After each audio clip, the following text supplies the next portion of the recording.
representatives that came from MPS. Keep in mind when you're asking this question, we are what? Solution. So, just like when we first started Coalition on Lead Emergency, we were working very closely with the health department. And through working with the health department, we realized that we needed some changes, right? We needed some changes, we needed some solution, we needed some accountability. But that didn't happen until we found transparency, we built relationships, and we turned things around.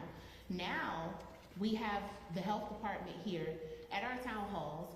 You guys seen them, you guys have been introduced to them, you guys know them, you guys know that we work with them, and if you've been here before, you've heard me tell the story that when we were younger, who did we open the door for? The police, We Energy, and the health department. Now, we'll open the door for the health department.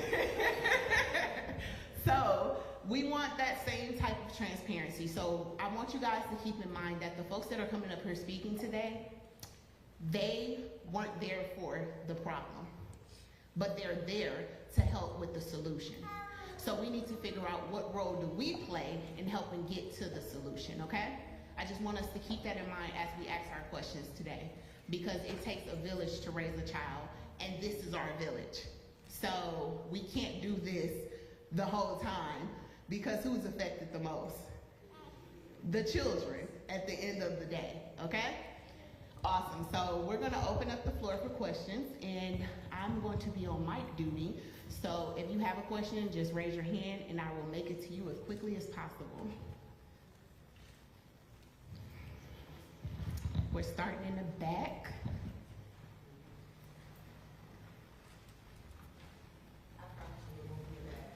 Oh. Well, it's a twofold question. So we talk a lot about the lead that's inside the soil, inside the water, inside food. Do we also mention about the toys that often parents buy from Dollar General or Dollar Tree, which is heavily laced with lead because it's coming from a foreign area?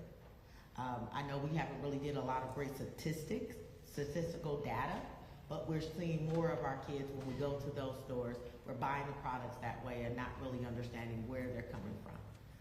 The other thing with UPS, we've been dealing with UPS for years. And I know that we're situation oriented. I just think that communication needs to be key. And I have 48 grandkids, so I definitely want them to be healthy when they're in school. And kudos to you guys for making sure we get the information right away and it's accurate. So if I'm hearing correctly, Ms. Crystal's question for MPS is, say it again. How can we make sure that we get that transparency of data quicker, more rapid? How can we make sure we get the transparency of data quickly and more rapid of the children that are affected or the schools that are infected? Both. Both, okay. Before even worrying about the children actually being affected, prevention, why aren't we in every school making sure that every child is leaving with a lead kit? We already know that there is lead in certain schools. Why wouldn't we find out, oh, this new school has lead? Why not now preventively? We can reach out and say, hey, you know what, we don't know if your kid is affected or not, but here, filters, this is what you need. Clean your house now. Okay, so Crystal's talking about prevention, pre-education, pre-testing, and I think Mike's gonna have an awesome answer for that. I already know the answer to it, but I'm gonna let him answer it. Any other questions?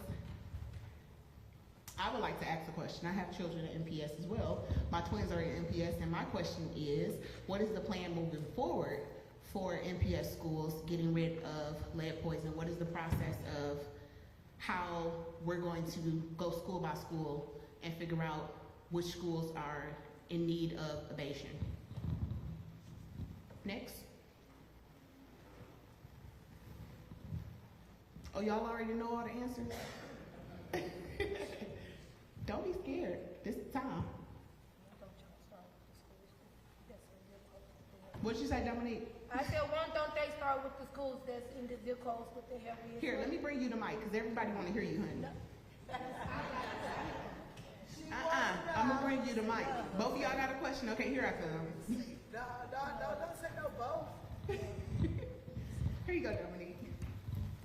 I said, why don't they start with the schools that's in the zip codes with the heaviest lead? Love it.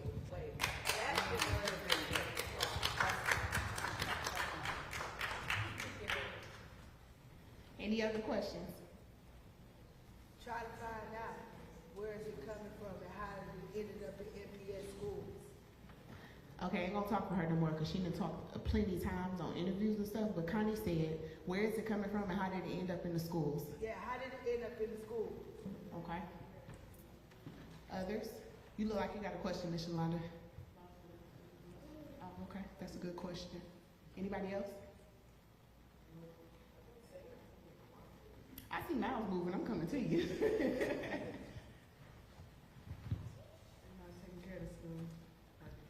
You don't think they taking care of the schools? Okay.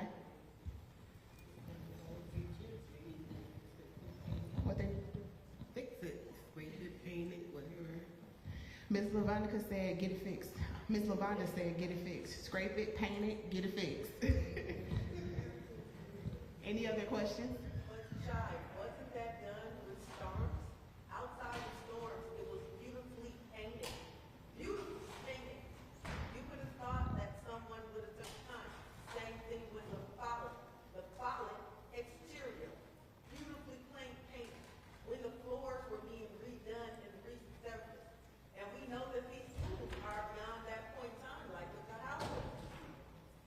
But if it was lead paint used, Yeah, but that's. then we didn't fix the problem.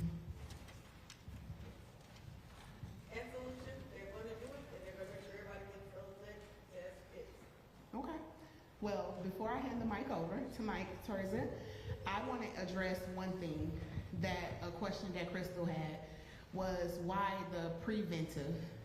And so, Cole, we like to be at the forefront of solutions, right? So I'm gonna tell y'all what we did in the spirit of transparency. We set up a meeting with Mike, and we said we wanted to meet and we want to tell you what we think. And what we think is that we want to be preventive, and we want to help you be preventive. So how do you feel about us partnering together to be preventive? And so in the spirit of moving forward and being preventive and getting children tested and getting lead-safe kits out, I'm just gonna let you know what Cole is offering. Now, nothing is finalized yet in the spirit of transparency. Nothing is finalized yet, but we're heading that way. We are heading that way, okay? Just so you guys know. But we're gonna offer, Cole is gonna offer parents lead-safe kits. Cole's gonna offer the education. Cole's gonna offer in partnership with whatever entity, whether it be Children's, Novere, or whoever, 16th Street, we're gonna offer and helping those, throw those events where testing is happening, okay? We're gonna offer us being able to contact parents and get those consent forms done. But here's the thing, this is why I tell you guys this. Because remember at the beginning of this, I said we need to figure out what role you play. This is the role that you play. If you know Cole, you know our staff is 5. So the role that you play is, every parent that I walked up to, if you notice, I called them by name. Why did I call them by name? Because I know them. They've been a part of Cole. They've been trained at Cole. They went through our training. They got lead-safe kits. They've been out canvassing. So they are trained up enough to help us at these events. That's what I need from you guys. That's the role that the community plays. If we want to see it done, we're going to have to be willing to get up and go help get it done. That is how we move forward in transparency. That is how we build relationships, and that's how we grab our own seat at the table, okay? We don't wait for it to come to us. We take our own seat at the table. Whose children is this at MPS? There are kids. So who has the last say-so? We do. Because just like that, where can we take our kids from? MPS, and put them in charter schools and things of that nature. But that is not what we want to do. We want our children to just be safe at school, okay? So with that being said, we have to step up to the plate and be accountable as well, okay? So with that being said, I'm going to bring Mike up to take the mic.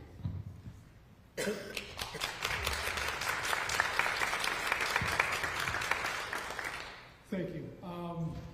Shay, appreciate the words you said. And before we kind of get into the question and answer part of this thing, let me just mention a couple things to you.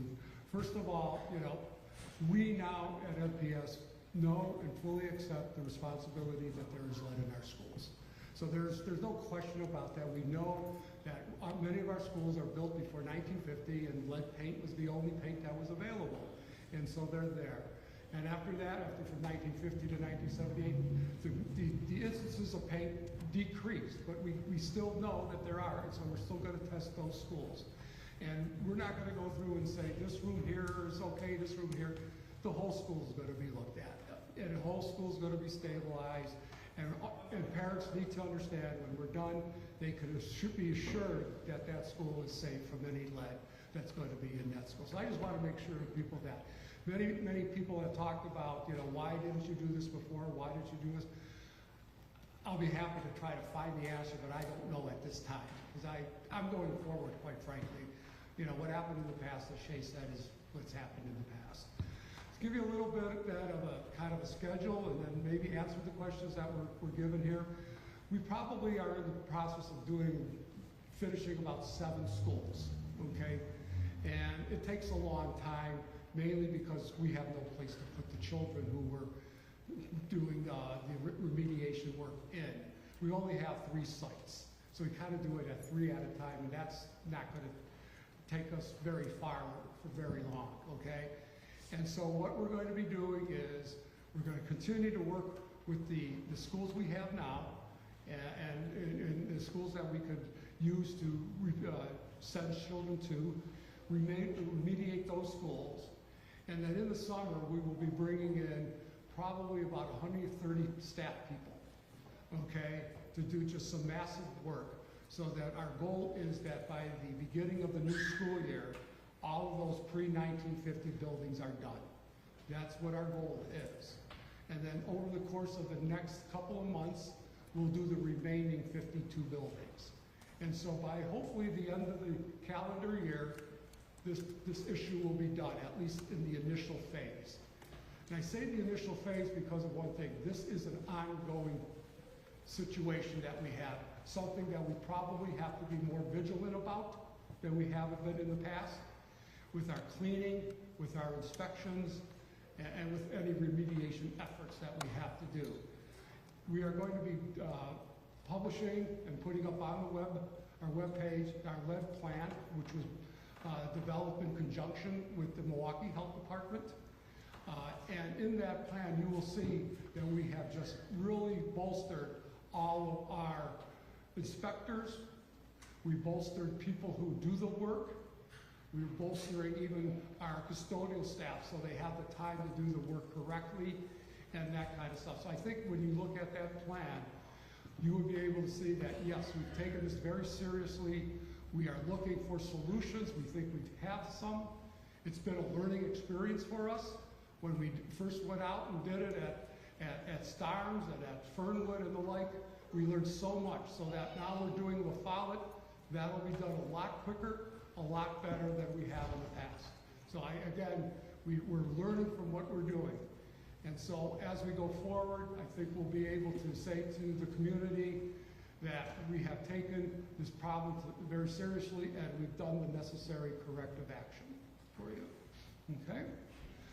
Hopefully I wrote down the question, so maybe it can help you a little bit. There was a question about transparency of data, okay? Again, all of our information, again, in conjunction with the City Health Department, is going to be listed on our web. You'll be able to see the listing of schools, which school is going to be the next in line for remediation efforts, okay? Now, I have to say that chart or that schedule could be changed if we find a different school has a different problem, okay? But this is our initial guess of what we're doing. And the way we got to that list, again, it was in cooperation with the Milwaukee Health Department.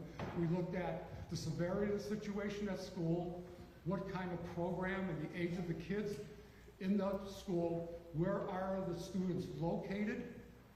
Again, if they were in the basement, that's a little more serious than if they're on the 3rd floor.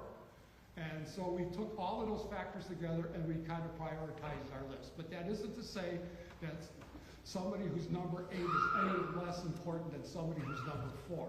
It's just we had to prepare a schedule. I hope that answers your question. Yes, it Okay. does. Thank you. All right. Okay, what's the plan for moving forward and how did we pick? I think we kind of I just answered that. Again, if we do find that there is a situation out there, maybe a child tests positive, we may move quicker to that school. Okay, we may also find out that we have a school in which it isn't really that bad in some cases, in some areas, and we'll do maybe a partial and get that school done as quickly as we can too. All right, so the school schedule again is somewhat flexible. The thing I will tell you that we will do before any work is done, the school is fully involved in the process. They know everything. Parents will be advised of what is going on, okay, so that you know. And if it's a full move, where your child is going to be going to, making sure that teachers, staff, and all the other things, transportation, food service, is there for your child. If it's a partial, where would they go? How are we going to do this? One of the things that we were very fortunate that the city did for us and with us is that they brought one of their main people from the public health department, and he is really helping us to actually go about how to do this correctly and safely. You know, telling us, you know, how to maybe close off areas, how to make sure that dust isn't tracked from one place to the other, which areas that you look for. So he's very expert on this. He's quite frankly nationally renowned in this area. And so we are following his lead as much as we can in going down this path. Mike? Yes. There was a question to that, and thank you for bringing that up. So there's been a lot of individuals within the community that were certified, trained in lead paint. Will you be using any of those families or any of those individuals within the city? I think, and again, one of the reasons why we want to partner with Cole is we would want them to be our educators of parents rather than necessarily being the ones doing the work, okay? Because we have to have certified people doing the work that the Department of Health, State Department of Health Services has certified that they're able to do this work. So we will go with those kinds of things, but I think working with Cole, we can use people such as that to educate people and even maybe educate us as we go forward of what to look forward to. And wouldn't that be a necessary training that you could also partnership with Cole under? That where once the families are going through all of the information and education process, that you would then be able to grant for Cole to then certify those parents as well? Possibly, I can't really speak to that right now, but it's a We're good. speaking it into existence. This helps. I will say this though, is that, you know, one of the things we need to make sure we also educate is not only the families, we need to educate the staff at schools to be aware of where there is lead and to be able to report that so it's mitigated as fast as possible. So again, that may be something we will look and work with Cole on in the future. I think there was a question of why is there lead? I'll get to you, ma'am. Why is there lead in the schools? Was that again before 1950? That's the only paint that there was. Okay, and as they began to find out that you can use latex or non-lead-based paints, we moved forward with that. But we weren't certain that we were all done until 1978. That we didn't have some engineers hoarding a bunch of lead paint in his closet because he wanted to make sure, you know, this and that happened, because that kind of happens sometimes. But again, that's why it is. You know, again, it's not before 1950, that's all you had available. And the last question that I wrote down was about La Follette School. La Follette, was that it? Yeah. La Follette is being done as we speak.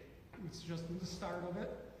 We have people out there now, and hopefully that might be done, we're hoping, in about 3 weeks.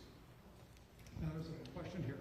We're expecting a very big project for the next year, hire hundreds of people and making many schools.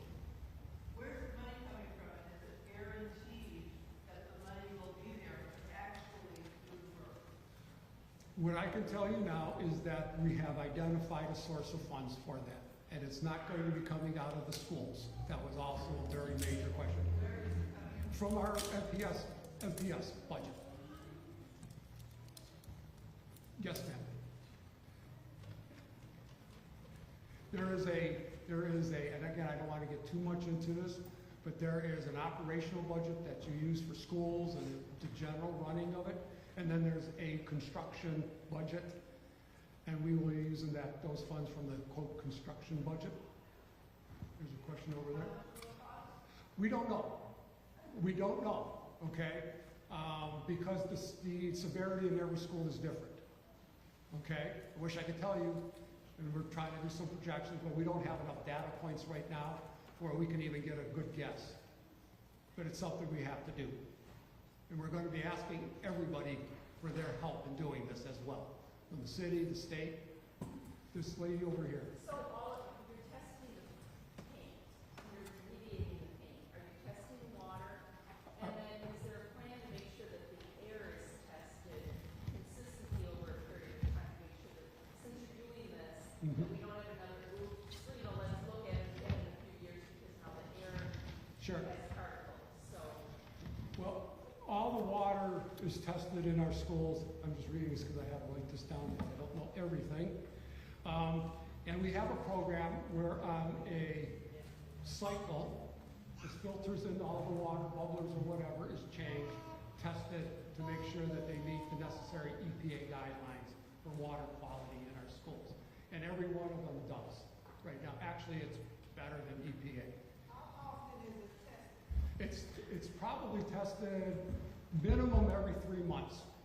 Sometimes it's earlier if there's a lot of usage, the filters get clogged, okay?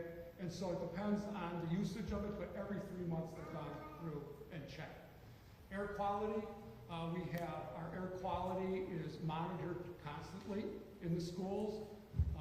We got a lot of funding from ARPA money, which is the kind of called the COVID money type of things, and we did a lot of rebalancing of our air quality in our schools, and so we check that all the time. Just so we are clear, you guys, we only got time for about one more question. I think this gentleman And here.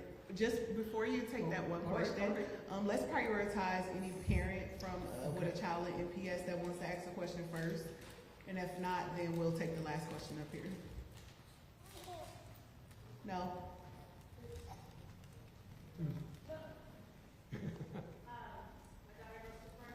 Yep.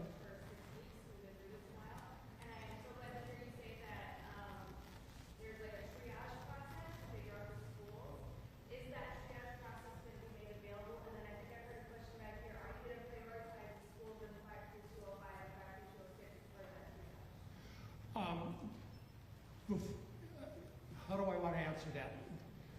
The answer to that question is working with the Milwaukee Public Health Department.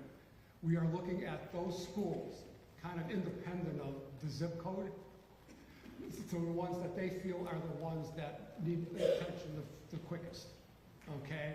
So I can't say I have an inkling that they're going to be in 05 and 06 areas, but we did not say we're going to do 2 from 05, 2 from 06, or anything else like that. And I just want to add, just to be clear, La Follette is in 5 through 206, and a couple other schools that were closed down is in 5 through 205. So they are being addressed, probably not at the speed that we want, but let's remember that we shouldn't even be here. But we are, so, you know, there's that. Well, thank you for giving me the opportunity to speak today. I really appreciate it. We look forward to working with Cole. We have a couple of things we're in the hopper with them, and look forward to it. Thank you so much, Mike.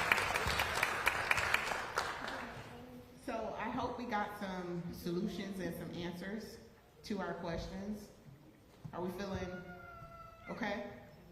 Just the one about the teachers, and he was saying that he wanted to train more staff in regards to, being aware of this. That's where you guys would definitely come in. That's what he said. Yeah. Yeah, that's where we all are coming in, because we'll be just on May 5th through the 10th, we're starting back up our trainings, our like, education trainings for parents. So that'll be our summer kickoff. It's a week-long process where we'll be training 20 parents at a time. So we'll start those trainings back. So if you're involved with Cole, you'll be hearing from us, a parent, you'll be hearing from us to come and join us for those trainings so we can train you up. And you'll be one of the folks who's then again ready to come and help us out at MPS with other parents. And the best thing about what sets us apart from other folks trying to do this work, and no offense to any entity that knocks on doors or talks to parents trying to do this work, but they will never get further than us. And that the reason why is because we're parents, affected parents, talking to affected parents. So we don't know our story like we do. You get what I'm saying? So that's why it's so imperative that we are willing to know our place and where we stand and know that we have the upper hand. And I'm saying this why a lot of them are in the room. We have the upper hand. And that upper hand is the fact that we're affected parents talking to and organizing with affected parents, and we want change, but we have to be willing to be a part of that change, okay? And they see it from the way that you see it because they know they've been in that trenches, so they can feel that authenticity. They know that. Right. Okay, is there any? Thank you. I can take about two. Thank you. I can take about 2 closing thoughts. Pastor Joe? Yeah, we heard a lot of talk about removing the lead paint, the lead water, getting solutions very important. I think equally or maybe even more important to find out what students are lead poisoned. And my question is, what is the plan of the health department and MPS to make sure that every child in K3, K4, K5, and grade 1 and grade 2 are tested for lead poisoning? And if there is no plan, then why isn't there a plan? And so Pastor Joe is saying that what is the plan for testing children that are in K4, K3, K4, all the way up to probably like 3rd grade, or 2nd grade, and if there is no plan, why isn't there a plan? So that's what we've been talking about. That's the plan with Cole. The plan with Cole and one of the entities that they go with, one of the entities that they go with to do the testing, we're going to be throwing these testing events. That is what Cole is signing on to be responsible for. That's why I'm saying we're going to need you guys' help. We're going to need your help. What a testing event looks like, I don't know if you know or not, but like say for instance, have you ever seen at your kid's school, they send home the consent form because the eye doctor is coming or the dentist is coming. It's the same procedure. So they'll send home a consent form. The only difference is where we're trying to do something different and up the numbers that they're receiving back. MPS only receives 20% of those consent forms back. So 20% out of 300-400 kids in the school are getting these consent forms back. That's horrible. That's horrible. And that's not the school's fault. That's, we have to hold ourselves accountable, as parents. We're not filling them out and sending them back. So this is where we play a role. We're going to be cold calling, cold knocking. And I'm not saying our name, I'm saying cold. Like, I'm going to come to your door and say, hey, mama, LaFollette, we having a testing thing. I got my son tested, I got my kids tested. You need to get your kids tested. Fill out your consent form. That is the difference in what we're trying to do with NPS versus what they've been doing. So we're trying to up that number from 20% to at least at the beginning 50, 60%. And I know we can do it because we're amazing. We're amazing. Just kidding. But no, seriously. So that is the plan. So the reason why it's not finalized is because there's a lot of data sharing. There's an agreement that has to be signed, but it's not just me making those decisions. I am the executive director of Code, but I don't like to make those decisions alone. I like to have people from our board, people part of our committees, and parents to make those decisions, okay? So that's why they send me an agreement, I have my team look it over, and I send it back like, no, make these changes, I just don't want to put too much work on us, and we can't fulfill. So then next time town hall, you guys be looking at me like, well, Shop, why didn't you, I I never want that to happen. So you guys just bear with us. We're gonna get an agreement signed and ready to go, but it is looking really, really, really good. We will have an agreement signed in the next week, okay? Yes. I have not seen one of your forms for them to come testing, and I don't know what's on it. But maybe we need to say to these parents a slight hint of what they're going to do. Parents are so quick to think you're going to do something negative to their child. And we need to just say maybe we're just looking in their ears or toes or whatever it might be. And that's the point of us coming in and doing the education with the parents. Like I said, it's affected parents. I know all too well the effects of lead poisoning. I have an 18-year-old who's been affected his whole life. And just so you know, I didn't say this in the education portion, but just so you know, when your child is affected by lead poisoning, their lead level go down. But those effects that they accumulate while they have lead poisoning, they got those for the rest of their lives. We're talking autism, we're talking blind, we're talking deaf, we're talking learning disabilities. Like, they have these effects of lead poisoning forever. So I know all too well, trust me, I have children who are affected by lead poisoning. So that is the education that we're trying to give to parents so they know the severity of why we're in their face, why we're calling their phone, why we're knocking on their door, why we're walking them to the school to fill out these consent forms, because I will go through extreme measures for a child. You know, so, no, seriously, like, it's reach one, teach one. So the point of our trainings is to train folks to talk to not strangers, but your neighbors. These are people that you see in the parent pickup line. These are people that you see at the bake sales. These are people that is on the basketball team with your kids and soccer teams with your kids. These are not strangers. These are people you know. We're just helping you to structure those conversations around educating them and why it's so important for them to be a part of this, okay? Perfect. So, oh, I'm sorry, yes.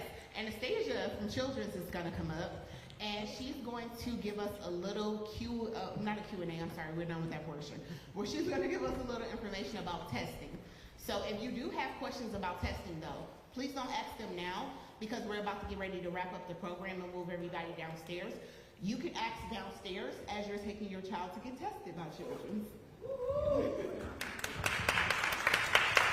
Hey everybody, I'm Anastasia Brennan with Children's. So as Shai was just describing, we do have blood testing here on site today. So any child 9 months through 10 years of age or attend an MPS school, we're able to get them tested today. And also, as we've been talking about, getting your kids tested on a regular basis can be really hard, but it's really important. So as able, check in with your primary care doctor. Hopefully they're able to get that lead testing done. Some clinics don't have the device on site, so there's also some community events that you can get that done at.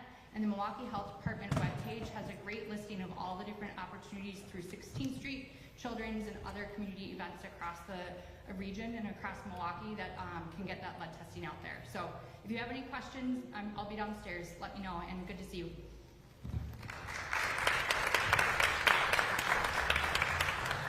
So last but not least, as everybody prepares to go downstairs, I just want to let you know how it's set up down there.